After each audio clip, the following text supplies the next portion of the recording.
The girl presses her hands against the wall, her backside forced upward. Even though this position is utterly humiliating, she doesn't dare move a muscle, because the man beside her has ordered that as long as the red light on the wall stays on, she must hold this pose, and they'll be watching her through the surveillance cameras in the room, 24 hours a day. But the girl's stamina has its limits. Soon she can't hold on any longer, since she's violated their rules. The landlord storms in, furious. He gives her two choices, either keep going, or die right now. Under the pressure from the landlord and the neighbor, the girl forces herself back up. Seeing how weak she is, the neighbor feels a twinge of pity. He decides to help her out by placing a large nail on the back of her hand, then raising a hammer and slamming it down in an instant. Her hand is immediately pinned firmly to the wall. The searing pain eats away at her willpower. Her eyes keep flashing desperate pleas for mercy, but no one shows her any sympathy. The girl has no choice but to obediently place her other hand on the wall. The neighbor raises the hammer and brings it down again. Her other hand is nailed up too. Lisa is a fresh college graduate, just starting her internship. She's looking to rent a place, so she heads to a community near her workplace. The people here all seem incredibly friendly,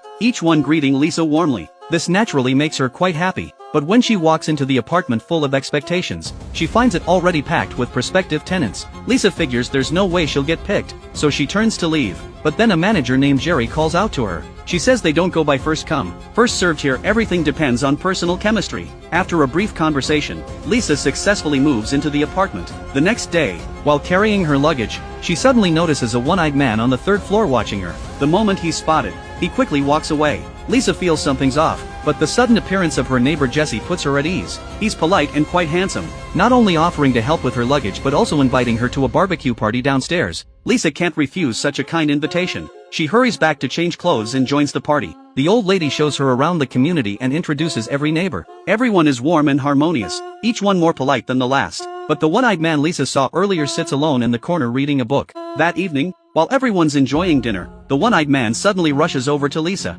He urges her to read this book no matter what, saying it completely changed his life. Startled by this sudden approach, Lisa politely declines his offer. After the party, Lisa returns to her room and gets ready for bed. But in the middle of the night, an eerie sound suddenly fills the air. Terrified, she jumps up and presses her ear against the wall, but the sound has already vanished without a trace. The next day, Jesse is still enthusiastically helping Lisa with her luggage. Lisa takes the opportunity to ask if he heard any strange noises last night. Jesse doesn't answer directly, he just says to come find him if she ever needs anything. Soon enough, night falls again. This time Lisa's smarter about it. She puts on her headphones, but at the same hour in the middle of the night, that eerie sound pierces through again, growing louder and more intense. The next morning, Lisa wakes up to find a piece of paper slipped under her door. She picks it up. It's a notice about the community's no pets policy, and the red text at the bottom reads clearly, if she doesn't get rid of her pet, next time it won't just be a piece of paper. Later, Lisa pulls herself together and gets ready for work, but that one-eyed man is staring at her again. Lisa tries to greet him, but he turns and disappears down the hallway.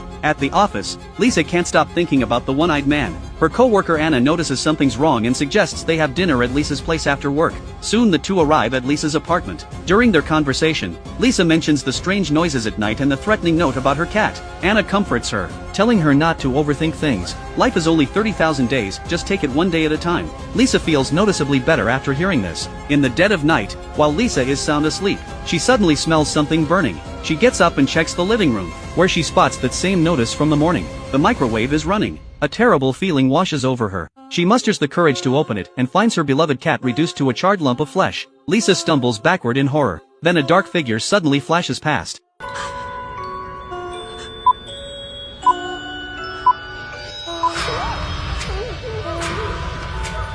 Lisa begs him to stop, but the masked intruder doesn't care. He ties Lisa to a chair. At first, Lisa assumes it's the one-eyed man, but to her absolute shock, it turns out to be the friendly and charming Jesse. Lisa can hardly believe her eyes. Jesse says nothing. He silently pulls a syringe from a box. Sensing things are going south, Lisa thrashes wildly trying to break free. Seeing how much fight she's got, Jesse pulls out a stun baton to teach her a lesson. But the moment he gets close, Lisa kicks him to the ground. She seizes the chance and bolts for the door, managing to fling it open and escape in the very last second before Jesse catches up. Once outside, Lisa screams for help at the top of her lungs. She soon runs into Lucy, who's still up in the middle of the night. Lucy tells Lisa not to be afraid, but then her tone shifts abruptly. A vicious expression crosses her face as she grabs Lisa and yanks her back. Combined with Jesse's stun baton, they easily subdue her. As Lisa is dragged back to her room, she keeps screaming for the neighbors to save her. But what she doesn't know is that everyone here is in on it. Back in the room, the community manager Jerry appears before her. It turns out Lisa had been planning to move out because of all the strange incidents. That kind of thing is absolutely not allowed in this community. They inject Lisa with a sedative. The next morning, Lisa finally wakes up. She's been locked in a sealed room, her clothes replaced with a hospital gown. She keeps screaming for help, but what arrives is a group led by Jerry. They tell Lisa to stop struggling. In here, no one can hear her even if she screams herself hoarse. Besides, they've already used her phone to send messages to everyone, creating the illusion that Lisa has gone traveling abroad. Then Jesse orders Lisa to face the wall with her hands placed against it. Lisa tries to beg Jesse to let her go, but without a word, he pulls out a pair of pliers. The sight of them terrifies Lisa completely. Jerry then explains the rules of the game. As long as Lisa behaves and does what she's told, she'll earn a reward. Otherwise, what awaits her is brutal punishment. With that, Jerry brings in the one-eyed man. It was because he kept resisting that he lost an eye and an ear. Seeing this, Lisa finally complies. She obediently assumes the position against the wall. Jesse tells her this is an extremely stressful posture, specifically designed to cause suffering. It might not seem like much at first, but after a few minutes, the pain will spread through her entire body. Then she looks at the indicator light on the wall. When the light is on, Lisa must not move under any circumstances. She can only rest when it goes off. If Lisa dares to cheat, the camera above will record everything. Jerry then leans in and has the audacity to say this is all for Lisa's own good. This disgusting remark nearly makes Lisa explode, but under their intimidation, all she can do is silently let 2 streams of tears roll down her face. And so Lisa holds the position, enduring the agony, silently telling herself she must escape no matter what. After a full day of suffering, the light finally goes off. Lisa collapses to the ground immediately. A meal is slid through the door. Lisa crawls to it like a caged animal and eats off the floor. But before long, the light turns on again. Lisa scrambles back to her spot and resumes the position. After days of this, Lisa has been tortured beyond recognition. In a daze, she sees the old lady walking carrying a chair. The old lady tells her not to be afraid. Everyone in this community came through this very room. The purpose isn't to punish her, it's to scientifically help her forget her past completely and embrace a beautiful new life. Lisa thinks to herself, this is nothing but a cult, but she's powerless to resist. She can only mechanically do as she's told. Finally, one day she simply can't hold on anymore. The light hasn't gone off yet, but her entire body crumples to the floor. Jerry soon walks in with Jesse. Lisa frantically explains that she's just too exhausted, but Jerry pulls out a handgun without hesitation, saying 1 bullet and it can all be over. Seeing this, Lisa's eyes clear up instantly. She scrambles to her feet and resumes the position, but Jesse doesn't seem ready to let her off. He opens a box, takes out a steel nail, and walks toward Lisa. He's going to nail her to the wall. Lisa's instinct is to resist, but then she remembers the gun pointed at her back. In the end, she can only obediently place her hands on the wall. From then on, they brainwash Lisa every single day, spouting absurd nonsense like, "This is your home." Until one day, Lisa faintly hears her father's voice. He tells her to use all her strength to break free. He's cooked dinner at home and is waiting for her to come back. Maybe Lisa is truly starving, because she actually endures the excruciating pain and rips her hands free. But before she can escape, she collapses to the ground unconscious. When she wakes up, who knows how much later, Jerry and the others are already standing around her. Jerry immediately gives Lisa a hug, telling her she's passed the test. Now she's free to move around the community. The women of the community brush her hair and bandage her wounds. But at the same time, Lisa notices that every one of them has scars from steel nails on their hands. After that, Jerry and the others conduct psychological counseling with Lisa. Here, everyone must be completely open and honest, because they're one big loving family. There are no secrets between them. Then they have Lisa carefully study the book the one-eyed man gave her. It was written collectively by the community members. They even gave it a grand title, The Power of Community. Over time, every person in the community has long forgotten the outside world. They genuinely enjoy the warm environment here. Everyone must be friendly to each other. When you see a neighbor,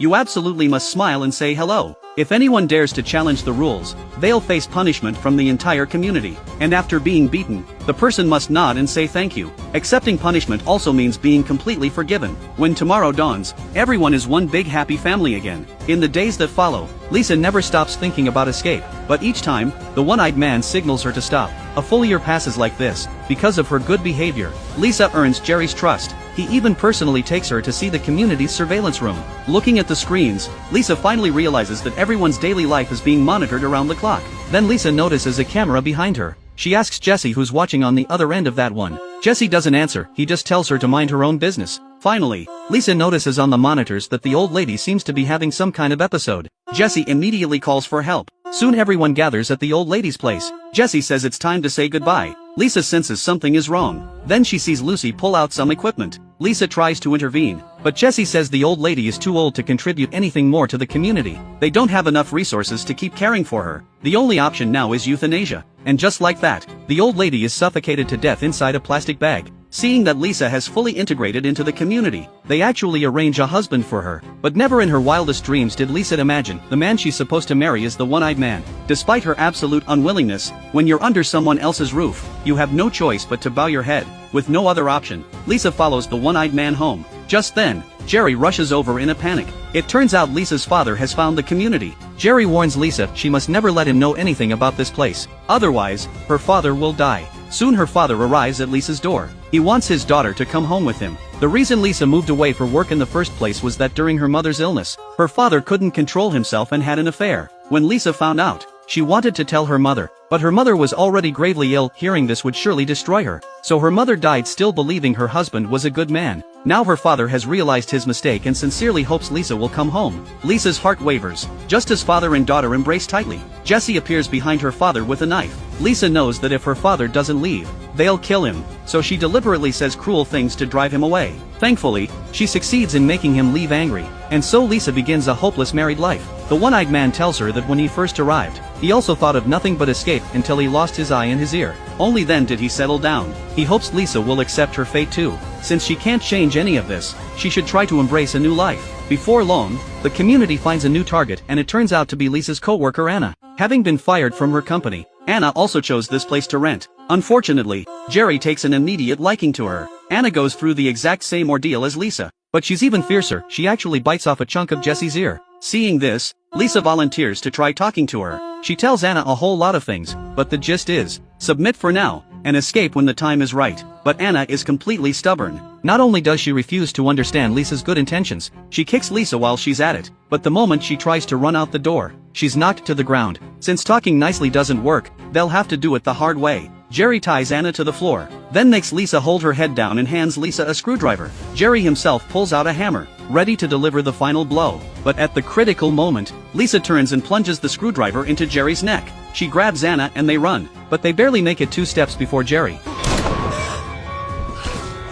still alive, tries to come after them. Lisa hurls an axe straight at him, then pins him to the ground. She picks up the screwdriver and without hesitation ends this monster's life. Then she grabs Jerry's gun and starts running. People keep swarming and trying to stop her, but when they see the gun in her hand, no one dares make a move. Just then, Jesse steps forward like a fool with a death wish. He actually tries to brainwash Lisa one more time. Lisa doesn't indulge him, she puts a bullet in him and ends his life on the spot. Lisa keeps running. Just as she's about to reach the main door, a man suddenly grabs her. The one-eyed man snatches the gun from her hand. Everyone thinks he's going to shoot Lisa, but the barrel suddenly swings around. He shoots the man, restraining Lisa dead. Then he tells Lisa to get out and never look back. The one-eyed man uses his body to block the people behind her. Snapping back to her senses, Lisa runs like a madwoman toward the outside. After running for what feels like forever, she thinks she's safe and stops, but when she turns her head, she sees a camera on a nearby door pointed right at her.